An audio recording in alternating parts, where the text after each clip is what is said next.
How many pack leads does it take to change a light bulb? How many? Four. One to hold the bulb, three to kidnap a Federation engineer to show him how to install it.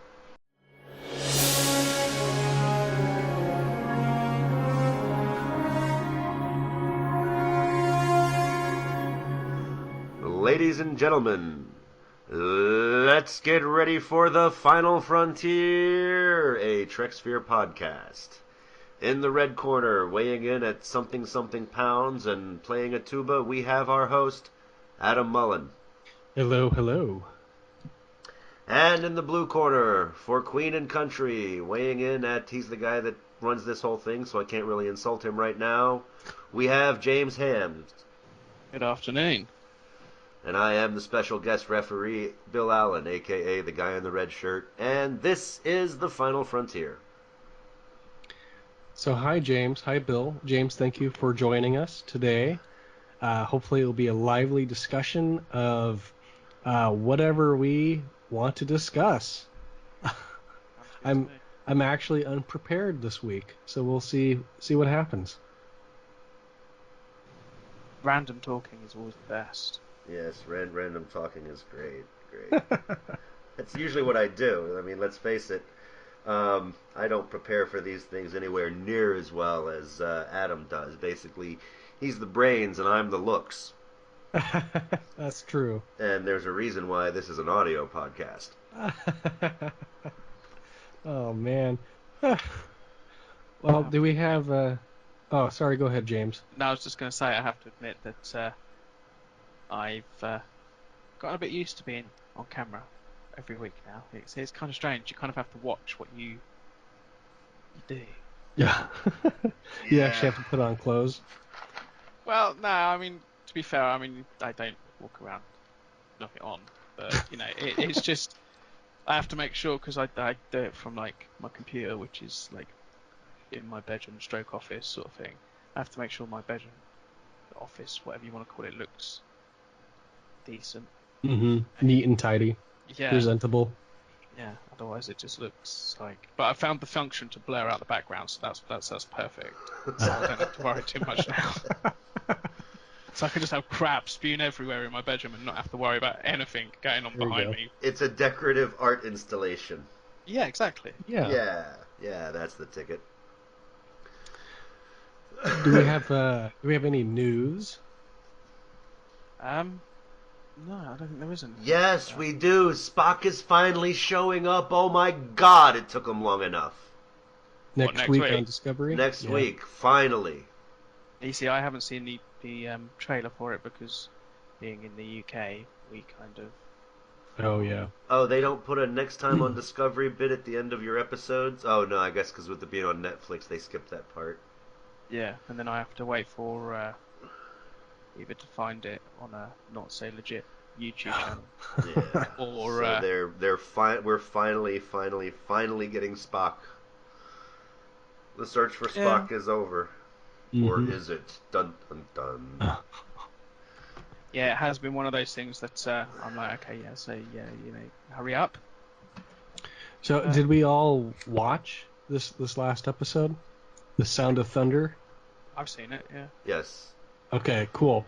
So, any viewers who may be listening, spoilers probably from now on. So if you haven't watched the episode, make sure you watch it and then come back and listen to whatever it is we're going to say about it.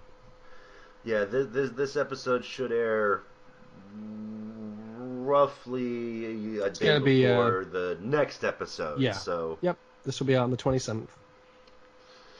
So that gives you some time to see it, and if you're waiting for it to be on video, well, you know.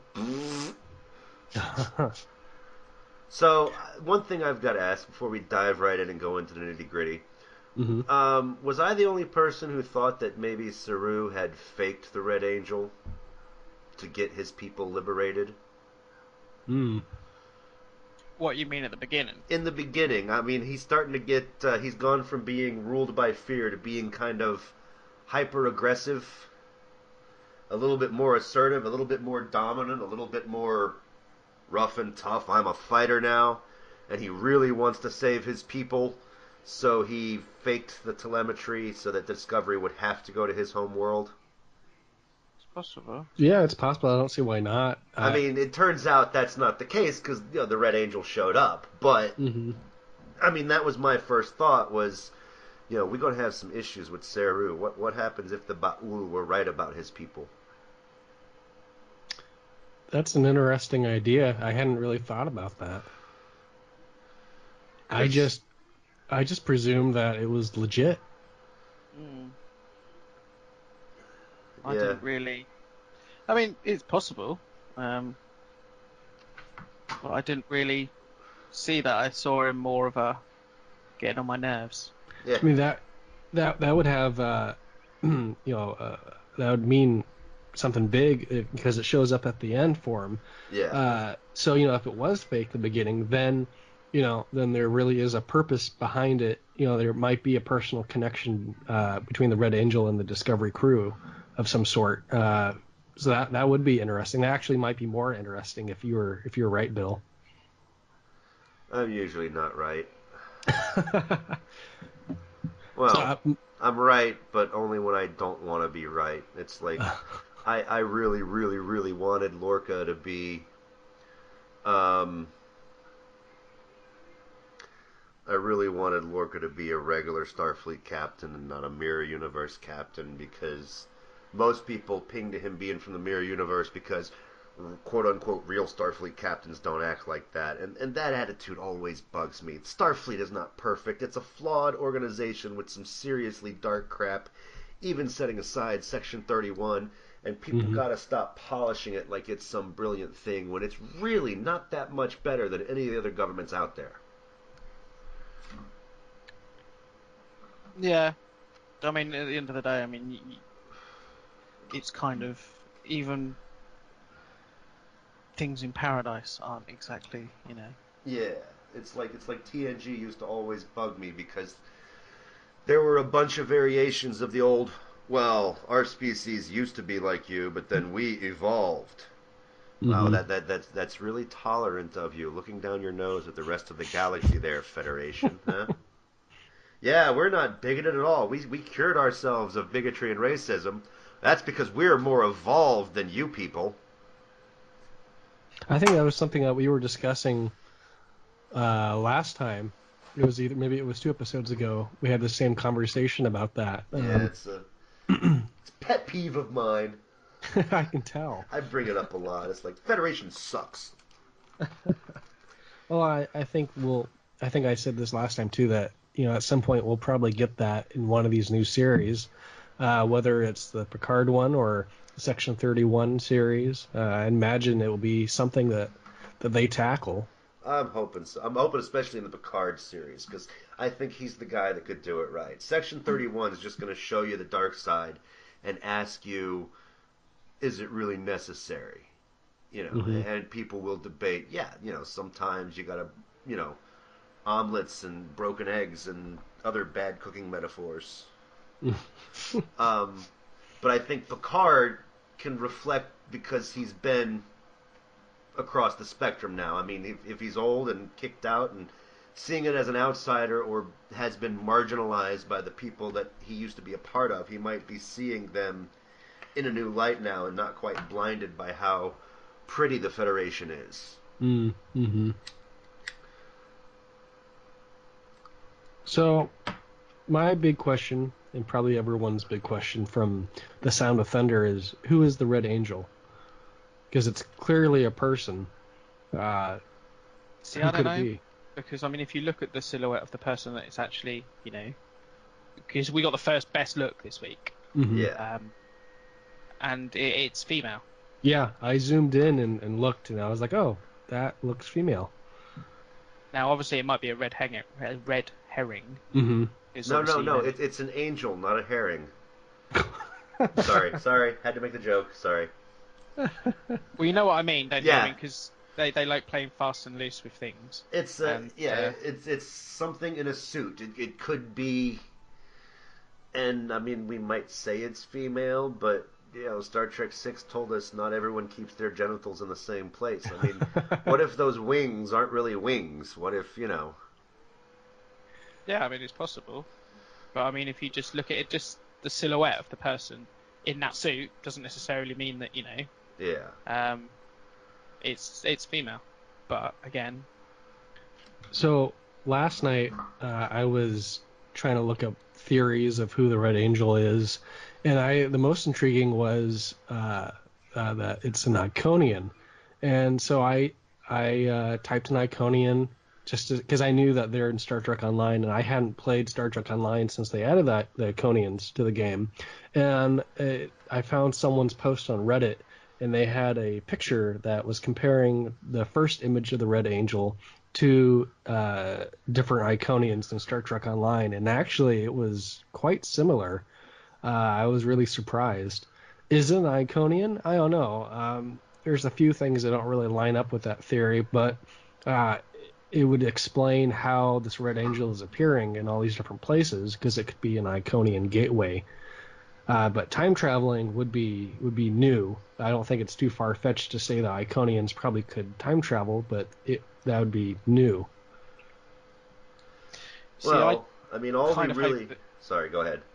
well, I was just going to say I kind of hope it's not, because it, unless it's done right, it's just going to piss off everyone, to be honest with you, including myself, because the whole thing about the Iconians in TNG, and then obviously later on in DS9, is there was the air of mystery behind it all. There wasn't anything, solid and concrete. And Yeah. what they did in Star Trek Online, kind of, some of it was good, yet some of it was just like, crap. Yeah, I liked. I mean, I do like the post TNG stuff. Oh, the Iconians have returned. They weren't wiped out. They were just driven off hundreds of thousands of years ago, and now they're back for revenge. It's a good plot twist, and it's a way to work in, because everybody's always interested in those ancient civilizations, the Takan, the Iconians. Mm-hmm. It's like at some point a couple 100,000 years ago there were these massive galaxy-spanning empires, and now they're all kaput. Did they wipe each other out? Were they replaced by lesser races? Was it civil war? How did they all disappear? And with the Federation reaching a similar critical mass as far as size goes, I mean, it's about to the point where it's going to have Romulans and Klingons in the Federation, which is going to give it pretty much most of the Alpha and Beta quadrants as part of one spanning. What wiped out the Iconians, and will it wipe out the Federation? So there's something to consider there in thinking about that. But I mean, there have been so many strange, powerful aliens out there. I was hoping it was another friendly angel, like from the TOS episode. Do a tie-in that away, because we saw the Gorgon, and he was bad. He was the one that gave the kids powers, and they were torturing the crew. And then at the end, Kirk made the children cry. One. Kirk made the children cry, and that stole the angel's power. That's a cruel way of putting it, but I mean, basically, he was the angel was feeding off of the kids' fun. No, it's true from what I remember vaguely of the episode, because it's TOS and I don't really like TOS. I just there's some episodes I will watch, but then there's other ones that I just unless it's on in the background, just TOS is just no. Yeah, well, I mean, it's like that's the funny thing about TOS is, and it's why people that make these lists. It's like I've been browsing through Quora recently. They've got this nice little ask a question. Anybody on the internet can answer it. There's a lot of good Star Trek questions on there, and somebody says, "What episodes do I need to watch to catch up?" And the thing is, you really don't know, because, I mean, when you think about the history of Star Trek, especially for the original series, some of the most important episodes were not that great. The most iconic, historically relevant scene in Star Trek, as far as the general world goes, is the Kirk Uhura kiss. That's first interracial kiss, big deal. It was a big. I'm not saying big deal sarcastic. I mean, it was a big deal, and it took place as part of the same episode where a mind-controlled Kirk is ridden like a pony. Yeah. I mean, Plato's Stepchildren is an awful episode. It really is. True. But it's got that iconic history-making moment that defined Star Trek as being the show about tolerance and diversity and breaking racial barriers that were destroying the 1960s. Mm-hmm. Same thing with Space Seed, but not to the same extreme. Space Seed is not a horrible episode, it's just mediocre. But now it's on everybody's you must watch this list just because Wrath of Khan was so good. But Wrath of Khan was so good because they took a mediocre, one-dimensional villain of the week and rewrote him and let Montalban like go nuts with it, and you have an icon. This is true. I don't know. Space Seed I count as kind of like a prequel. Yeah, and that's why it's like I like to tell people Ricardo Montalban was so good in The Wrath of Khan. His excellent performance sent vibes back in time to make Space Seed a good episode. I suppose that's true. I mean, if you think about it, I mean, many people probably wouldn't really bother. Yeah, if it wasn't for Wrath of Khan, you could skip Space Seed. Quite easily, probably. And that's the thing. There's 79 episodes of the original series, and this show, it's like they tried it with the movie some. In some of the early episodes of the original series, you had a little bit of flirting between Uhura and Spock. And what's his name? Was it Kurtzman or was it Orsi? When those two guys were writing the script for the J.J. Abrams films, they took that little obscure snippet. It's the kind of thing only a hardcore fan who's watched every episode 60 times would have paid attention to and probably wrote some homemade shipping around it. But they took that and tweaked it and made it a plot where, well, here's a little prequel right before. Eventually they break up and they're not dating, but there was still some flirty friendliness there. But at one point, yeah, Uhura and Spock dated. It fits with what we saw in TOS. Oh. No, Adam, I can't hear you. Oh, did his mic cut out again? Yeah, I think so. It's he just sent me a message saying, "Can you hear me?" No, I can't. Oh, and here I am just rambling on and on. Yeah, he's having an odd issue with that. Let's see what he does. Maybe he can... Well, I'm still recording from my end, so I mean, you can chime in and rebut until he gets his mic fixed. And I can't even remember what we're talking. Oh yeah, Spacey. There are a few episodes in TOS that I do think. Can you hear me now? Yeah. There you are. Okay, cool. Yeah, so yeah, it keeps cutting out, and the only way to fix it is if I leave the call and join it back in. I took a risk that it wasn't going to boot you guys out too of the call, so that's good to know. So anyway, where were we? Space Seed is overrated, and James was going to explain what some episodes are that probably should be seen. All right, go for it. Only purely and simply because they tie into the films. You've got the whole one where they time warp. They slingshot around the sun. That one, and that ties into Voyage Home. Everyone's got to see Spock's brain. Even if it's horrifically bad, but just because it is horrifically bad. I would have loved if they'd have, when they were remaking these movies, if they would have taken something like Spock's brain and just rewrote that to make it good. Like, show us what Spock sees. Do like a mini Matrix movie inside a Star Trek movie and just blow people's minds. I think that would have been quite interesting, actually, to be fair. because that's the one thing. It's like I liked how they sort of went their own way, but they had to bring in Khan because everybody loves Khan, and it just made for a movie that everybody's like, oh, I didn't like that movie. They shouldn't have used Khan. It's like that's what all the fans were asking for right after the '09 film came out, and I'm like, don't do Khan. But Yeah, but Into Darkness was just crap on it. So yeah, yeah. But take a bad episode and rewrite it and make it good because there's so much potential there. That's how you got the original Wrath of Khan. They took a okay episode and rewrote it into something cool. So, Bill, did you borrow this from my idea to talk about the worst episodes of each series? And then, if you could change one thing, what would you do to make it better? Yeah, I sort of segued. I did sort of steal that, didn't I? That's okay. No, that's cool. Uh, so, are we voting that Spock's Brain is the worst episode of TOS?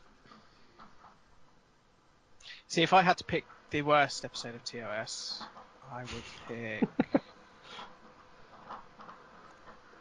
Space Hippie one.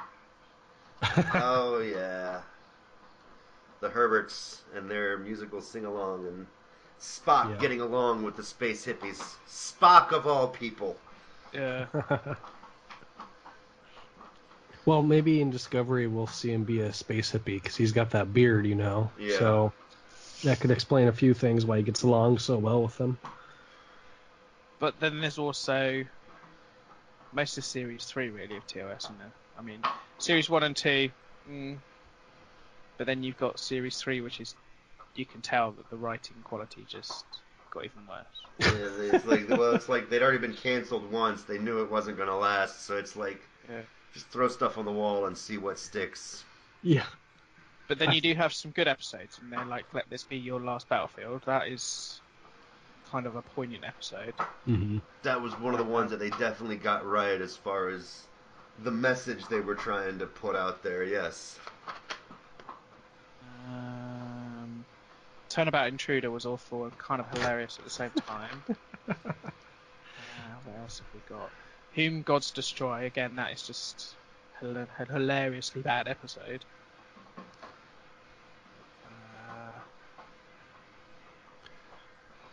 That was, wait, Whom's Gods Destroy? That was that Charlie X, or That's old that Lord was Garth, isn't Garth. it? That was Garth, yeah. Yeah. You know, Charlie X.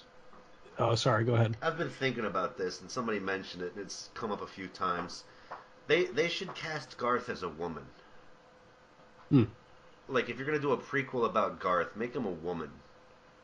Because, There you go, Bill. when he was locked up, he was a shapeshifter. Maybe he shapeshifted into a man when he decided to take over the galaxy.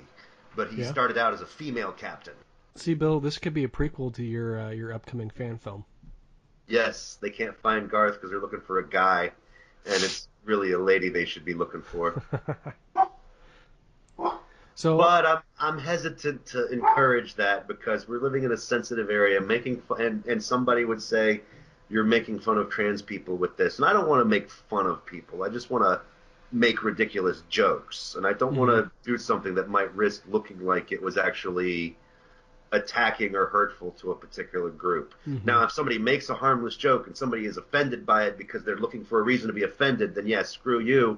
Go over in your corner and be offended. This was a harmless joke. So, but I am semi-conscious that there are some things that might rub people the wrong way. So if I try to avoid those. well, Bill, did your microphone go out? Oh, well, that's awkward. Awkward. We're not going to get the punchline to what he was saying. Well, I bet he can still hear us, and I bet he's talking. And when he sends me his recording, we're going to hear what he says. Hopefully it's funny. Now that we talked about the worst episodes of TOS, what are the best? For me? Yeah. Okay. Let's go. I mean, yeah, for you, because obviously Bill can't tell us. Well, I guess he probably is right now, but we don't know. Mirror, Mirror, mainly Yeah. because it sets up the mirror universe. Mm-hmm. you kind of have to watch Trouble with Tribbles because Yeah. of the whole DS9 episode. That's, you kind of have to. Mm-hmm. Um, So anyway, I want to talk about this the shuttlecraft retcon in the latest episode of Discovery, The Sound of Thunder. So they show this little snippet of Saru meeting Giorgio in the shuttle behind her. In the short trek episode, The Farthest Star, it's actually from the Shenzhou, right? And in this latest episode, they changed the registry number of the shuttle to be of the Archimedes. Oh, Bill says his computer blew up. Okay, well, so I thought that was interesting that they, you know, something happened with production on that short trek, and even though it was all apparently all the same writers and crew, I guess, from this episode to the short trek, it's still it didn't happen. But these production errors are bound to happen. But I just think it's interesting that they chose to fix it or change it for this episode. well, yeah, I mean, in Trek history, you don't tend to see lower ranks move all the way up to captain, do you? They normally, they might become captain of like a different ship sort of thing. Yeah. But the exclusion of like Riker and okay, you've got a few episodes in Voyager where you see Chakotay has taken over as the captain, but that's kind of a different situation. Yeah. Very rarely see someone from the lower ranks move all the way up to captain in the same ship. So it kind of never really made sense that the shuttle was from the Shenzhou, bearing in mind that that was the ship she captained. But it's only a small thing, isn't it? I mean, it's not Yeah. not like a oh my But god, oh my god. it's the first retcon that I know of anyway for Discovery. So I just wonder how many people are gonna, bash it for that. Like, oh, canon, oh, it's just a minor, production error. It's not a big deal. But I just find it interesting that they changed it Mm. because I would have just left it. Oh, Bill's back. Hi, Bill. Hey! So, Bill, we were just talking about the shuttlecraft retcon from the short trek episode, The Farthest Star, to the episode that was on the other night. How they changed they changed it from the Shenzhou to the Archimedes. Yeah, I was thinking I'd have to go back and watch that. I couldn't remember if that was the case or not. So, I was just wondering if people who dislike Discovery, if they'll use that as kind of like, they changed that, they got that wrong, blah, blah, blah. But it's such a minor thing, but I don't know, I find it really interesting because it's the first instance I can remember of a retcon for Discovery within its own, episodes. And why would they change it? And James was saying that it might be odd that Giorgio became captain of the ship that she served on as a lieutenant. So maybe that's why they changed it. Or it could be that, and this is what I was thinking because I was thinking the same thing. It's like they didn't say how much time passed between him making his first call and being picked up. I mean, it could be when he first made contact, she was on the Archimedes, and as soon as she got transferred to the Shenzhou, they it took them like 8 months or a year or whatever of little tiny 2 words at a time messages, and finally they're like, okay, yeah, we'll get him. It could be, but to poke a hole in your theory, they changed the registry number of the shuttlecraft from the episode that was on the other night to the short trek. Oh, see, now we're gonna have to go back and watch the short trek and see if they did a little digital magic to change it there too. I think they would have to re-release it for that to happen, which I guess they could, but I doubt it. Maybe you could say that there was time travel involved, and maybe the Red Angel changed things. I mean, I think that's kind of a way out there theory, and it's kind of dumb, but stranger things could happen, I suppose. It's gonna surprise me and not surprise me at the same time if it turns out that Giorgio is the Red Angel. Oh, that might be interesting. What, as in Emperor or Yeah.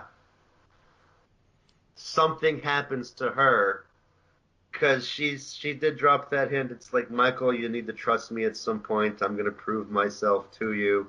And a lot of this does seem to be like, why? I mean, I get showing up and saving hundreds of humans from nuclear war. I get showing up right before a colony is going to be wiped out by radiation from their orbiting ring, or the Kelpians are about to be wiped out by genocidal Baku or Baul,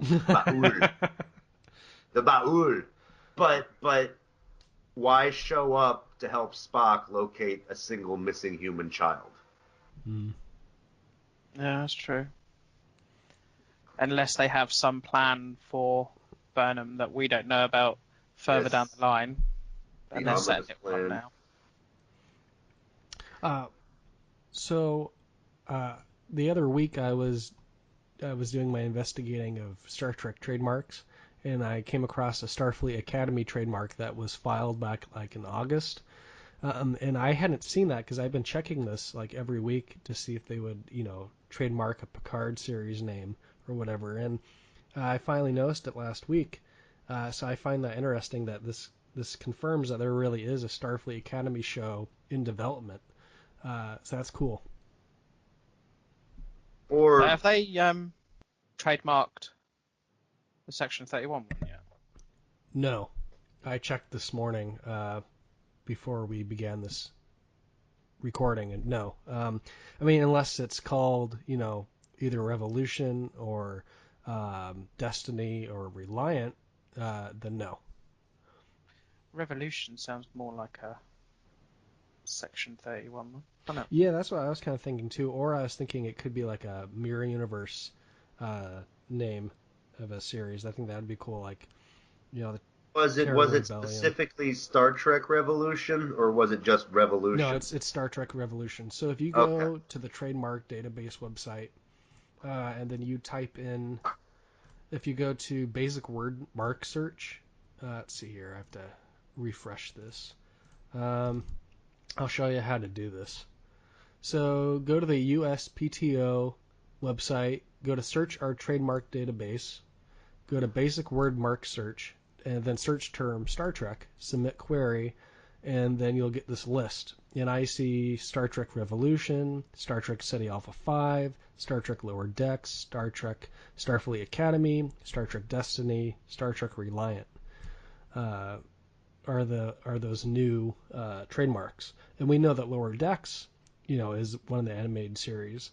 So and then they also have some other stuff here, but yeah, those are the ones that are possible new shows. Doesn't mean that they'll use the name, but I just find it interesting. Yeah. Yeah. I mean, there's still no official name for the Picard series yet, is there? And No. everyone says, "Oh, it's just going to be called Picard." It's just like, no, I don't. Yeah, well, I've looked up that trademark too, and there are lots of trademarks with Picard, but they're either like heavy duty manufacturing equipment, chocolates, or wine, and I haven't found one that's media television related yet. I'm a hazard a guess, and I'm gonna say Destiny is the Picard series. That's Yeah, gonna be my guess. that's my guess too. If Kind of they've like, already trademarked the name, they said it's top secret, but I wouldn't be surprised if it was that. What are you gonna say, James? no, I kind of like that name for Yeah. a series, Yeah, I think Well, that'd if be they really said nice. it's top secret, what if it is Star Trek Top Secret, and we're gonna see like like comic books used to do the secret files where they'd 5 years ago there was a weird adventure we never wrote about, but we're gonna use all these characters that have died in the Infinite Crisis, and here's what they did 5 years ago in this secret files adventure. So it's interesting to point out though that people are thinking that Sonequa Martin Green accidentally said the name of the Picard series, which is Picard, as James was saying, and I don't know. I don't think she would accidentally do that. I think that's just kind of like the name that everyone's given it unofficially. Yeah, I think so. It's kind of like the fact that Star Trek 4 is called Star Trek 4, the one with the whales. Yeah, yeah, exactly. So, were you gonna say something, James? Oh, I was just going to say that as far as I know, obviously people in the production know, but as far as I know, no one actually knows. Patrick Stewart said, on many occasions that they have got a name, but they're not allowed to tell anyone yet. Yeah. So I don't think she would know. I mean, she might do. She might, yeah, but I don't know. I kind of feel like people on Discovery wouldn't necessarily know. Well, they don't even get viewer figures for how many people have seen each episode of Discovery, so why would they know? Because Doug Jones said something in one of the groups the other day that not even they know the viewer figures for each episode. Wow. So if they don't know the viewer figures for each episode, then why would they know the inner workings of another Star Trek show? Yeah, it kind of doesn't really make sense if that she would know, but you never know. I mean, she might do. So I just realized that there is some news. It's the animated show that could possibly wind up on Nickelodeon. I think that might be pretty cool. As long as it's not done in the way that most modern animation is. Well, if they would steal my idea, which I suggest every time somebody asks, it should be done modern animation style. I want to see the adventures of Marauder Mo. Grand Nagus Rom sends out Marauder Mo and his crew of Ferengi misfits on adventures where hijinks ensue, and they get yelled at by the Grand Nagus' brother Quark, but they learn a valuable lesson along the way. It would be a great, ridiculous, awful, fantastic, amazing show. Mm-hmm. I think that would be fun. And it should be done like Teen Titans Go style or some other horrible animation style. Forget trying to make it look awesome and realistic and bring back that classic over-the-top animation. No. Make this, slap it out there and make it good. But Yeah. the thing I don't get about that is, why is it? I mean, everything else they're putting on CBS All Access. So it's like, is this really going to be on Nickelodeon, or is it just a Nickelodeon team making it for CBS All Access? I think it will be on Nickelodeon purely because one of the things that Alex Kurtzman said recently was he wanted to get it back to bring the young audience in, and putting something like that on mainstream Nickelodeon would be the way to bring the young audience back in. If you whack it on something like All Access, you probably Yeah. Well, so it would cut off so many people because when my friends sometimes just put the TV on when I'm over and like let their kids watch like stuff on Nickelodeon or Disney or whatever, just why, just to keep them entertained sort of thing. And then that's how a lot of them have liked things like Peppa Pig and that sort of thing. So if you're go ahead. I was just gonna say if you if they whack it on a pay service, it kind of doesn't really make much sense. But I want to point out that CBS, when they announced Lower Decks, it was going to be kind of like the big draw for the animation part of CBS that they just created. And I think Lower Decks would kind of spearhead that new animation studio for CBS. So I think this other animated series for kids will be made through that, but I think the distribution rights will go to Nickelodeon. It won't necessarily be made by a Nickelodeon studio. Okay. Or maybe in conjunction with one. But I feel like CBS would do it through their stuff since they just opened up this new studio. Why would they have another animation studio make it? That's my thoughts. Because there was a on Variety, I think it was. I can't remember to find the link now. Two of the people that are doing it are actually people who have worked on Nickelodeon shows in the past.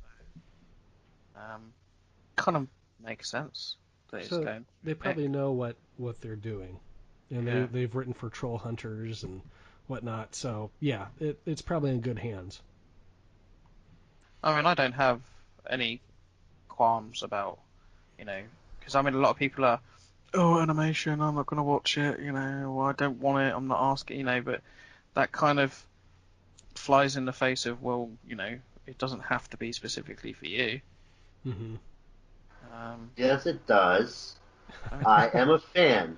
They need to do everything specifically for me, or their show will fail. That is how the universe works. You've got here on the thing, the Picard series, which year does it take place in, and it's like a 10-hour movie. There seems to be kind of like a confliction there, because originally wasn't it supposed to be set in like 2399, and now it seems to be changed to 2389? Something like that, yeah. Because of what Patrick Stewart said, it doesn't really make sense with what's been put out there already. So it's kind of confusing. Because when was the destruction of Romulus? 87. So 89 kind of makes more sense. Yeah, I think it would make more sense. He would be closer to Picard's age. Picard would still be older though, and that's the thing is he said Picard and him are the same age. Yeah. That was never true though. When was the first episode of TNG? What year did that take place in? 23 Eh, what? 64, I think. Okay. Let me look it up really quick. All right. So 2364. Series ends 2371. Yeah, 64 and ends in 2370. So ending 2370. Movies take that up to 2380 thereabouts. 2379. 2379. 10 years after the last movie is when 20 did years Voyager after get the back, last. though? What? Because when did Voyager get back? Because don't forget 78. James. Okay. Yeah. So it's like 20 years after the end of the series, which is roughly where we are real time wise, and 10 years after the last movie. So, 10 years after is also 20 years after, depending on what you're talking about being after. So we're 17 years after Nemesis. So if you do that in real years, No. that should No. be 2396 is what it should be. No. No No. what? No what? No, we are not 17 years after Nemesis. No, there are not kids driving now who weren't even born when Nemesis was in theaters. No, I am not that old. I think it was December or November of 2002. 2002. Yeah. Oh my God. So it's not quite 17 years, but by the time this show comes out, it will be. Yeah, no. All right. You know what? I'll be checking in from the old folks' home the next time we do this. Yeah. I'm moving to Shady Pines. Oh my God! It's been 20 years since Nemesis. Yeah. Yeah, but it's been like 30 years since TNG, and Don't tell me that. I mean, I can accept 30 years for TNG if I say it began 30 years ago. Okay, fair enough. You're no. No.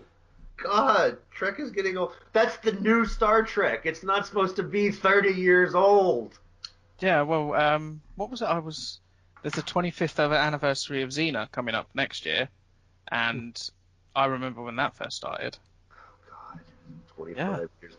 Well, you know what? Lucy Lawless, she still got it. I'm pretty sure she's an immortal. The only thing that's going to end her career is if somebody else comes along and chops off her head in a crazy lightning-fueled duel. So like a Highlander crossover. Yeah, yeah. Well, have you seen Ash versus Evil Dead? No. I don't know if you guys are into that particular. Yeah, Lucy Lawless is in that, and oh my God, she still got it. See, that's not something that I've ever really, but to each their own. Yeah, I mean, well, I was born the day before Halloween, so horror kind of runs through me the same way sci-fi does. I was born on the anniversary of the War of the Worlds radio show.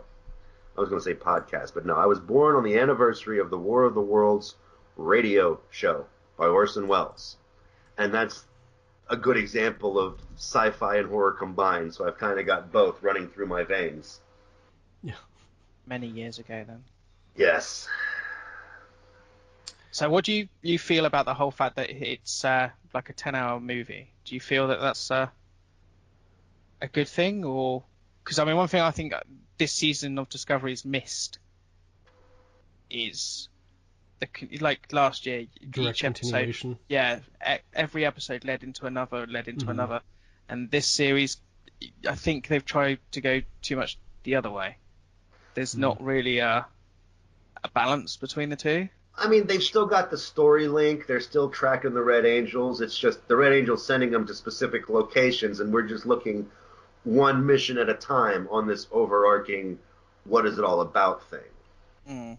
Mm. So I'm okay with how they've done it. I mean, the Monster of the Week format, the Planet of the Week format, that's you can't do good storytelling that way anymore. Or I mean, you can, but the potential to tell a bigger story means you're going to have that carryover. And I think they're still doing it all right. So I'm not too upset with that. And it's the same thing with the Picard thing. I mean, if you're going to bring Captain Picard back, what is it? In 2 hours he solves his first problem. Okay, I'm back. Let me go have some random adventures. No, no. If you're bringing Captain Picard back, it's going to be something big, like too big for an episode, too big for a single movie. It's a 10-hour movie. It's a 10-hour event. Mm-hmm. It's The Stand. It's V. It's Well, I gonna mean, be they say they've huge. got enough material to last a potential 3 series. So it kind of, if it's the first one's going to be like a 10-hour movie, it's then kind of like begs the question: is it going to be like a different theme each, or do you think it is going to be based off something that we kind of already know about through the books and stuff? I kind of doubt it. I'd like to see him.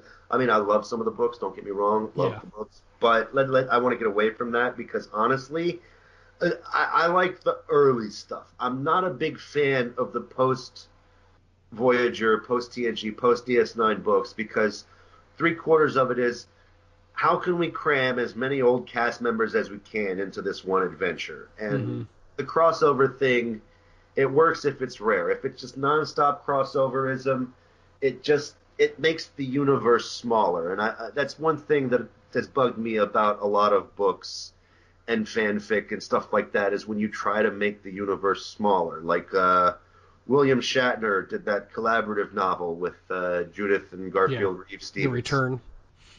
Great series. Yeah, I I like liked those. it, but they tried to make V'ger related to the Borg, Yeah.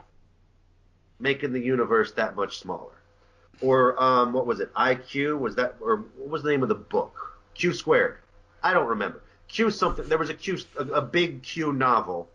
Oh, Trelane is a Q, Yeah.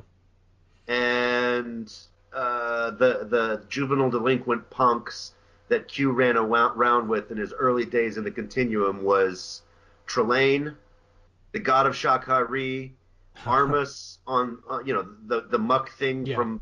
That killed It's Tasha. like it's like every every big bad with semi godlike powers was part of Q's little Jets and Sharks gang, going through the universe, snapping their fingers and making things. It's like don't do that.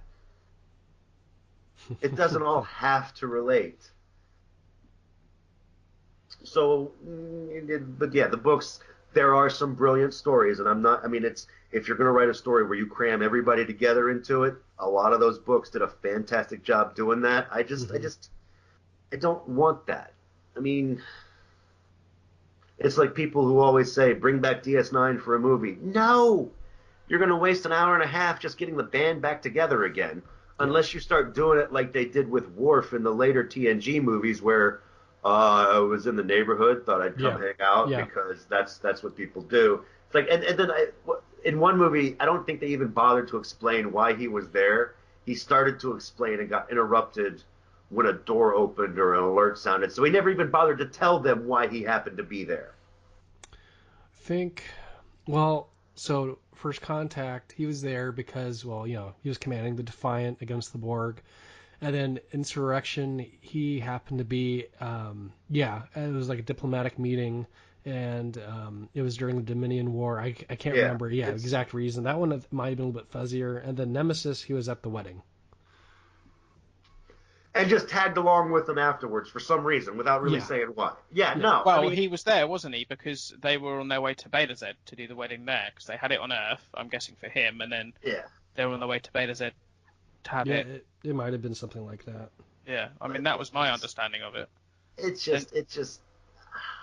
the Insurrection one was the least. Oh, look, he's just there. I mean, it worked. It worked for First Contact. They found a way to get him back in the movie by having him crash the Defiant before they. Yeah. Tough little ship. Yeah.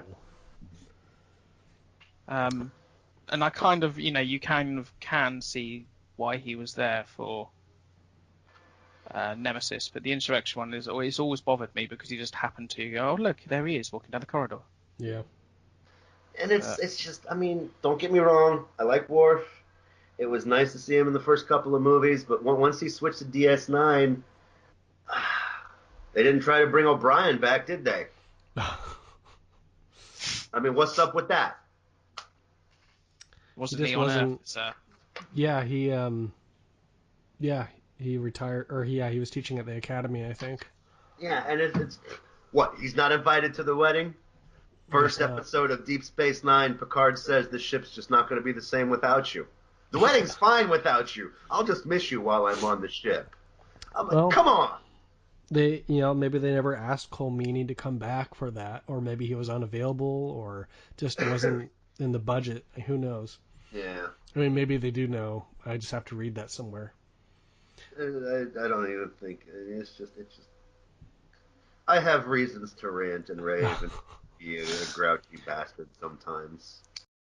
All right, that's all the time we had for tonight, kids. Tune in to that's on Facebook, or is it on YouTube? The live stream. It's just on Facebook at the moment because we're having troubles. Okay, yeah, technical streaming to both. difficulties. Well, yeah, it takes a hell of a lot of bandwidth to stream to both, so we're trying to sort something out so I can try and do it from my end because I've got about 3 times the speed. We've got some unknown subspace interference going on, but tune in on Tuesdays to Trek Sphere on their Facebook site. They'll be live streaming via Facebook, audio and video with a lot of great folks that make Trek Sphere and all of this possible. As for us, thank you for joining us for another episode. Like us on Facebook, follow us on Facebook, check us out on YouTube, Google Play, the iTunes Store. Thank you very much for tuning in, and just keep in mind that conversations like this are exactly the kind of thing you would expect to find when you wander too far into the Twilight Zone.